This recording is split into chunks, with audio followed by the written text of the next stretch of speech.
ধ্বংস বা প্রলয়ের দেবতা মহাদেব, যিনি কিনা আদিকাল অনন্তকাল আদি থেকে অনন্ত পর্যন্ত প্রসারিত।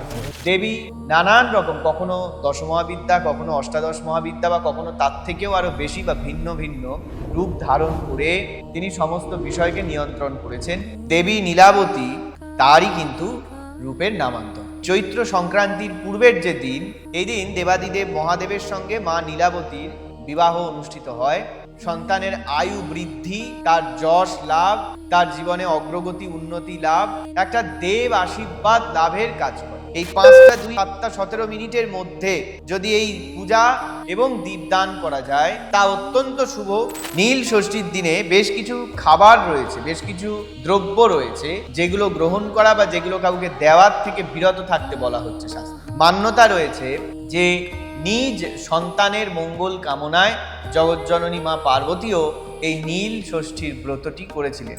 ওই দিন অর্থাৎ নীল ষষ্ঠী ব্রত বা পূজার দিন বিশেষ আপ্যায়ন যেটা করা হয়, সেই অন্ন কিন্তু ওই দিন গ্রহণ করবেন না। এই পূজার দিন মসুর ডাল খাওয়া থেকে বিরত থাকতে বলা হয়েছে।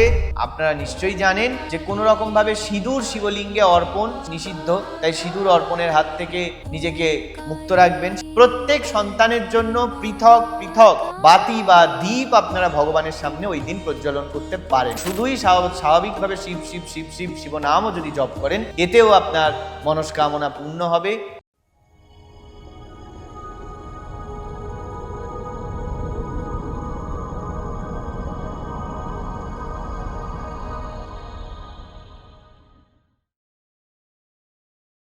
জয় মা।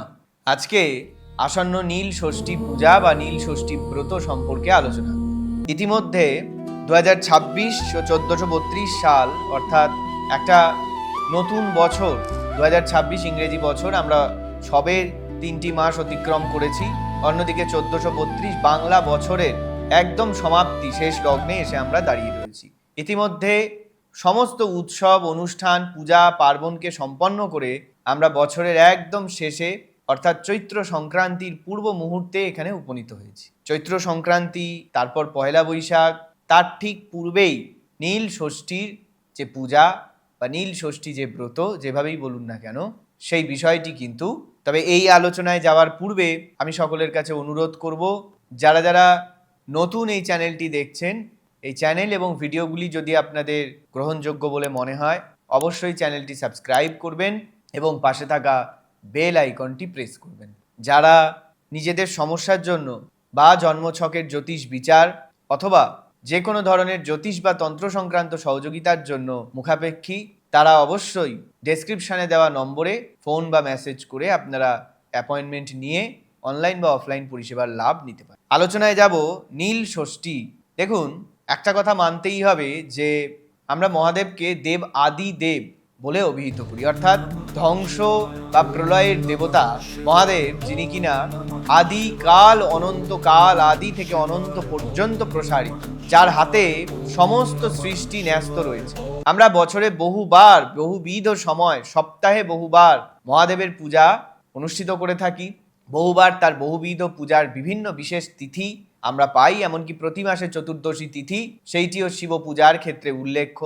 প্রকৃতি তথা ত্রিজগৎকে যে মর্মান্তিক হলাহল বা বিষ, সেইটি গ্রহণ করে নিজের মধ্যে সকলকে রক্ষা করেন সেই মহাদেব, এবং তন্ত্র তথা সমগ্র সৃষ্টির জগজ্জননীয় আবার শক্তি হিসেবে তার সঙ্গে উপস্থিত। তাহলে একটা কথা বুঝতে হবে যে শুধুমাত্র এই ত্রিজগতের ক্ষেত্রে নয়, সমস্ত সৃষ্টির ক্ষেত্রে মহাদেবের যে অবস্থান তা কিন্তু সর্বোপরি। এবং বছরের এই শেষে এসেও চৈত্র মাসের একদম শেষে এই নীল ষষ্ঠী ব্রত বা পূজার কথা আমরা জানতে পারি। মতান্তরে বলা হয় মা নীলাবতীর সঙ্গে, অর্থাৎ এই নীলাবতীও কিন্তু দেবীর এক বিশেষ প্রকরণ। আমরা শাস্ত্র অধ্যয়নকালে দেখি বিভিন্ন সময় বহু ক্ষেত্রে বহু পরিস্থিতিতে দেবী নানান রকম, কখনো দশমহাবিদ্যা, কখনো অষ্টাদশ মহাবিদ্যা, বা কখনো তার থেকেও আরো বেশি বা ভিন্ন ভিন্ন রূপ ধারণ করে তিনি সমস্ত বিষয়কে নিয়ন্ত্রণ করেছেন। দেবী নীলাবতী বা মা নীলাবতী তারই কিন্তু রূপের নামান্তর। তো আমরা যে বিভিন্ন কাহিনী পাই, তার মধ্যে প্রচলিত যে নীল ষষ্ঠীর এই যে দিন, অর্থাৎ এই চৈত্র সংক্রান্তির পূর্বের যে দিন, এই দিন দেবাদিদেব মহাদেবের সঙ্গে মা নীলাবতীর, এটা নিয়ে বহু মতবিরোধ রয়েছে, এই চৈত্র সংক্রান্তির ঠিক পূর্বের দিন বিবাহ অনুষ্ঠিত হয় এবং তাই ওই দিন নীল ষষ্ঠী নামে প্রসিদ্ধ। এবং ওই নীল ষষ্ঠী দিনে শিব পূজা, সন্তান বা মঙ্গল কামনার জন্য প্রসিদ্ধ। দেখবেন ভালো করে লক্ষ্য করে, এখানে নীল ষষ্ঠী বলা হচ্ছে, অর্থাৎ নীল বলতে মা নীলাবতী এবং মহাদেবকে নির্দেশ করা হয়, আর ষষ্ঠী বলতে দেবী ষষ্ঠীকে এখানে নির্দেশ করা হচ্ছে। ঠিক যেভাবে কোনো নতুন বাচ্চা, সদ্যজাত বা নবজাতক কেউ যদি জন্মায়, আমরা তারপর তার মঙ্গল কামনায় মা ষষ্ঠীর এক বিশেষ পূজা করি। আবার যার ঘরে কোনো সন্তান এখনো পর্যন্ত আসেনি, সেই সমস্ত পিতা মাতাদেরও আমরা ষষ্ঠী প্রয়োগ নামক যে প্রতিকারগুলি রয়েছে সেগুলোর দিকে সন্তান লাভের জন্য অনেক ক্ষেত্রেই করিয়ে থাকি। সুতরাং সন্তানের মঙ্গল কামনা, সন্তানের দীর্ঘায়ু লাভ, সন্তান সুস্থ সন্তান লাভ, এগুলোর সঙ্গে মা ষষ্ঠীর আশীর্বাদটা ভীষণভাবে দরকার এগুলোর জন্য। তো ঠিক মহাদেব এবং মা ষষ্ঠীর যে বিশেষ পূজা, যেখানে মহাদেব, দেবাদিদেব মহাদেব এবং মা ষষ্ঠী দুজনেরই পূজা হয়, সেইটিকে নীল ষষ্ঠী হিসেবে বলা হয়। বছরের এই নির্দিষ্ট একটা সময়, এবং এবছর 29শে চৈত্র 1432 এবং ইংরেজিতে 13ই এপ্রিল 2026 সোমবার এই নীল ষষ্ঠী কিন্তু পড়ছে। আমরা সনাতন তথা হিন্দু ধর্মাবলম্বীরা প্রতিটি পূজা, প্রতিটি উৎসব, প্রতিটি অনুষ্ঠান যথাবিহিত যতটা পারা যায় নিজের মতন করে শাস্ত্রসম্মতভাবে করবার প্রচেষ্টা করি। বর্তমানে ইউটিউব, ফেসবুকের সহযোগিতায় সব কিছু এখন অনেক সহজ সরল হয়ে গিয়েছে, সহজবোধ্য হয়ে গিয়েছে।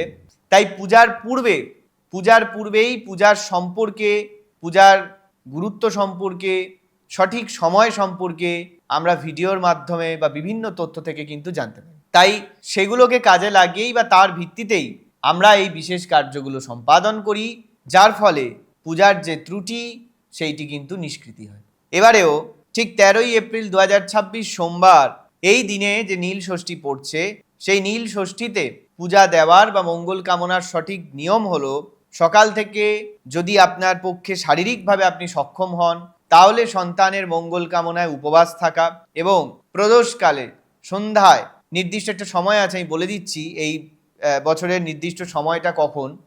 সেই নির্দিষ্ট সময়তে মা ষষ্ঠী এবং মহাদেবের পূজা করে তাকে বাতি, আমরা বলি না, একটা কথা প্রচলিত রয়েছে যে নীলের বাতি, অর্থাৎ দীপ প্রজ্বলনের কথা বলা হচ্ছে। এই দীপ প্রজ্বলন সন্তানের আয়ু বৃদ্ধি, তার সুমতি লাভ, তার যশ লাভ, তার জীবনে অগ্রগতি উন্নতি লাভ, একটা দেব আশীর্বাদ লাভের কাজ করে। সেই তার মা বা পিতা সন্তানের মঙ্গল কামনায়, বিশেষ করে মায়েরা এই ষষ্ঠীর দিন প্রদোষকালে তাই কি করবে, ভগবানের কাছে তার মঙ্গল কামনায় প্রদীপ প্রজ্বলন করবে, বাতি প্রজ্বলন করবে, যেটাকে চলতি ভাষায় বলা হয়। এবছর সেই বাতি প্রজ্বলন অর্থাৎ দীপদানের শুভ সময় হচ্ছে বিকেল 5টা 2 থেকে রাত্রি 7টা বেজে 17 মিনিট পর্যন্ত। এই 5টা 2 থেকে 7টা 17 মিনিটের মধ্যে যদি এই পূজা এবং দীপদান করা যায় তা অত্যন্ত শুভ।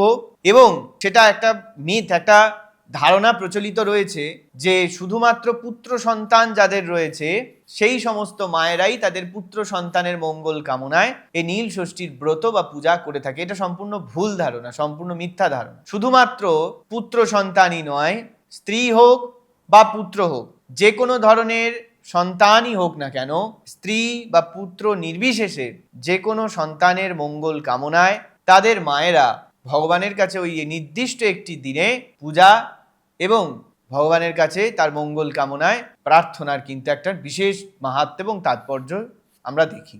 নীল ষষ্ঠীর দিনে বেশ কিছু খাবার রয়েছে, বেশ কিছু দ্রব্য রয়েছে, যেগুলো খাওয়া বা যেগুলো গ্রহণ করা বা যেগুলো কাউকে দেওয়ার থেকে বিরত থাকতে বলা হচ্ছে শাস্ত্রে, যেটা ওই দিন করলে উপযুক্ত নয়। আসলে আমরা বহুবিধ পূজা পাঠ প্রার্থনা অনেক কিছু করতে চাই, আমাদের ইচ্ছা করে, আমরা সেটা করিও, কিন্তু পূর্ণরূপে সমস্ত নিয়ম বা বিধি না জানার ফলে এমন কিছু ছোটখাটো ভুল আমরা করে ফেলি, যেই ছোট্ট ভুলের জন্য কি হয়, আমাদের পুরো যে পূজার যে প্রচেষ্টা, আমাদের সম্পূর্ণ যে প্রয়াসটা, সেইটা অনেকখানি ম্লান হয়ে যায়, ব্যর্থ হয়ে যায়। তাই ছোট ছোট ভুল, ছোট ছোট সেই সমস্ত ত্রুটিগুলি আমরা আগে থেকে যদি জানতে পারি বা বুঝতে পারি, তাহলে আমাদের ক্ষেত্রে সেটা পালন করা বা সেটা মেনে নিয়ে সুষ্ঠুভাবে সেটা সম্পাদন করাটা অনেক বেশি সহজবোধ্য হয়ে যায়। এবার এই পুত্র সন্তান লাভ শুধু নয় বা পুত্রের মঙ্গল কামনায় নয়, গৃহস্থের মায়েরা বা যে কোনো সন্তানের মায়েরা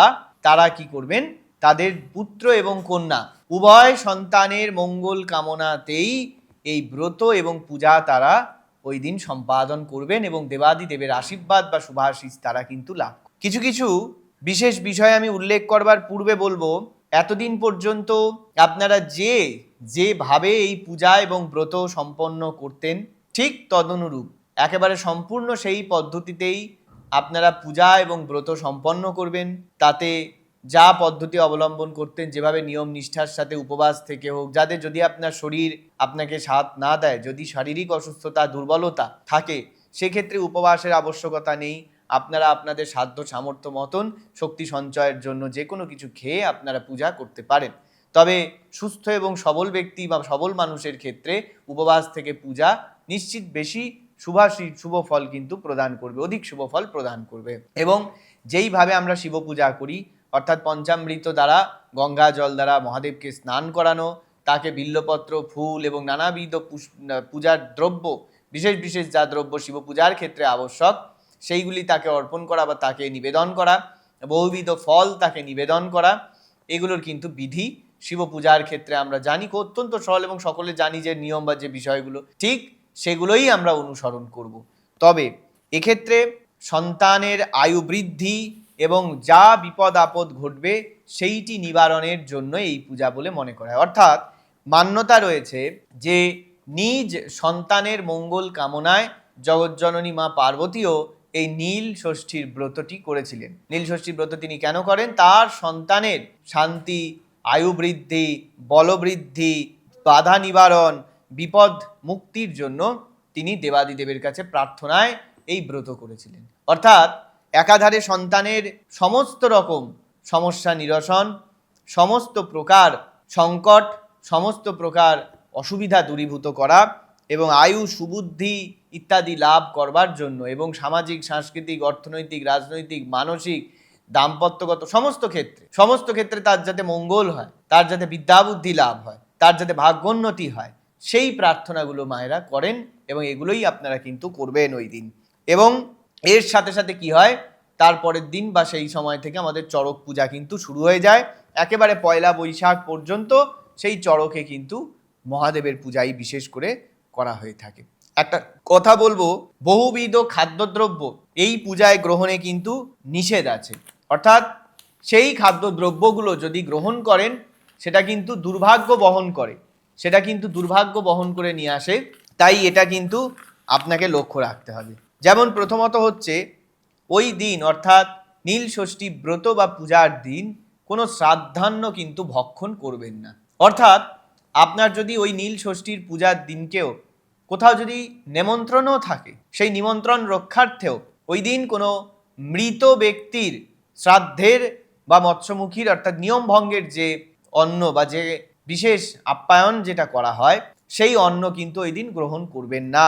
তাই শ্রাদ্ধান্ন না ভক্ষণ করা এবং শ্রাদ্ধান্ন বাড়িতে নিয়ে আসা, ভক্ষণও করবেন না এবং শ্রাদ্ধ বাড়ির থেকে কিছু অর্থাৎ অশৌচ গৃহের থেকে কিছু আপনি বাড়িতে আনবেনও না ওই দিন। দ্বিতীয়ত, চৈত্র মাসে শিম, মূলা এগুলো খাওয়ার থেকে বেশ কিছু বাধা থাকে, কিছু নিষেধ থাকে। তাই ওই যে বিশেষ দিন নীল যে ষষ্ঠী, এই পূজার দিন মুসুর ডাল খাওয়া থেকে বিরত থাকতে বলা হয়েছে, শিম খাওয়া থেকে বিরত থাকতে বলা হয়েছে, সবজির মধ্যে মূলো খাওয়া থেকে বিরত থাকতে বলা হয়। তার সাথে কোনো নেশা জাতীয় দ্রব্য অর্থাৎ বিড়ি, সিগারেট, মদ্যপান করা বা তামাক, গুটখা জাতীয় যে কোনো নেশা জাতীয় দ্রব্য যারা উপবাস করবেন সেই উপবাসীদের জন্য ওই দিন এই নেশার দ্রব্যগুলো খাওয়া বা ভক্ষণ কিন্তু নিষিদ্ধ বলা হয়েছে। এবং ওই দিন পারলে বা সম্ভব হলে, যেহেতু এটা একটা লৌকিক পূজা এবং এটা কিন্তু কোনো তন্ত্রোক্ত বিশেষ পূজা বা কোনো বিশেষ পৌরাণিক পূজা একেবারে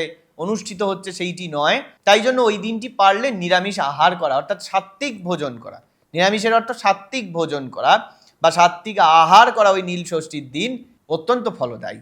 এবং সেই পূজার পূর্বের দিন অর্থাৎ নীল ষষ্ঠীর পূজার পূর্বের দিনকে সেই দিনও নিরামিষ ভোজন, সাত্ত্বিক ভোজন আহার এবং ওই ষষ্ঠী পূজার দিনকেও সাত্ত্বিক ভোজন বা আহার কিন্তু অত্যন্ত ইতিবাচক ফল বহন করে।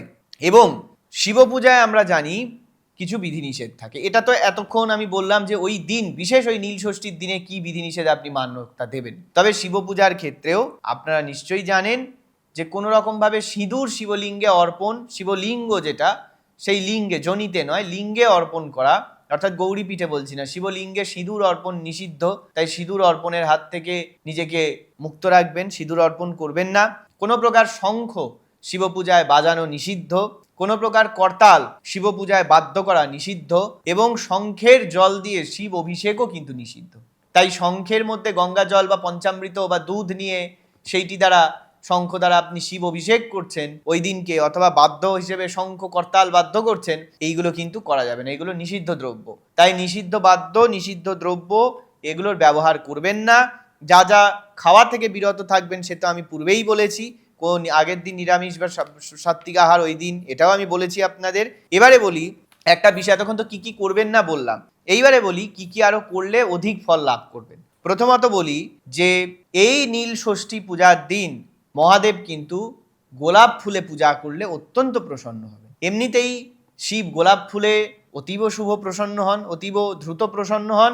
তাই আমরা বারবার আমি বলি যে শিব পূজায় গোলাপ ফুল তাকে প্রদান করুন। আমি শিবরাত্রির যে ভিডিও করেছি তাতেও বলেছি, বহু ছোট ছোট টিপস টোটকার ভিডিওতেও বলেছি, যাদের বিবাহ হচ্ছে না গোলাপ, লাল গোলাপ দিয়ে শিব পূজা করুন। রুদ্রাভিষেকের ক্ষেত্রে লাল গোলাপ শিব পূজায় ব্যবহার করুন। প্রতি সোমবার করে শিবকে সাদা গোলাপ অর্পণ করলে শ্বেত চন্দন দিয়ে, এতে শুক্রের বলবত্তা বৃদ্ধি পায়, এতে চন্দ্রের বলবত্তা বৃদ্ধি পায়।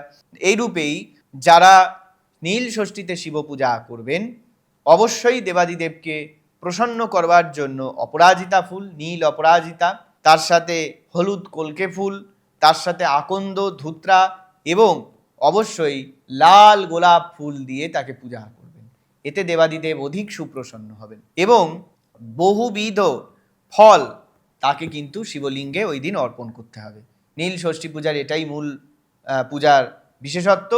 বিশেষ করে আমরা সবসময় দেখি সিজনাল ফুড, যেসব ফ্রুটস এবং ফ্লাওয়ার্স যেগুলো, সেগুলো আমরা দেবদেবীকে অর্পণ করি। অর্থাৎ একটা আবহাওয়াগত, ঋতুগত যে ফল এবং যে ফুল ও সবজি আমরা পাই সেই ঋতুতে সেইটা আমরা ভগবানকে অর্পণ করি। সেটা পৌষ মাস ভর আমরা মূলো দিয়ে দেব মন্দিরে পূজা দিই। এরকম বহু ক্ষেত্রে যখন যে ফুল, যখন যে ফল, যখন যে সবজি আমরা হাতের কাছে পাই বা বিশেষভাবে যে সময় যেটা ওঠে, সেইটি আমরা দেবতাকে অর্পণ করি প্রসাদ হিসেবে। তো সেরকমই এই চৈত্র নীল ষষ্ঠীতেও, চৈত্র ষষ্ঠী নীল ষষ্ঠীতেও আপনারা মহাদেবকে যে নীল ষষ্ঠীর পূজা করবেন, যে ব্রত, তাতে কিন্তু অবশ্যই দেবাদিদেবকে অভিষেক করে ফুল বেলপাতার সাথে কাঁচা আম তাকে অর্পণ করবেন। তবে এই আমটি যেন বোঁটাযুক্ত হয়, অর্থাৎ বৃন্তযুক্ত আম, বোটা বা বৃন্তযুক্ত কাঁচা আম, এইটি নিবেদনের কিন্তু মাহাত্ম্য বা গুরুত্ব আছে।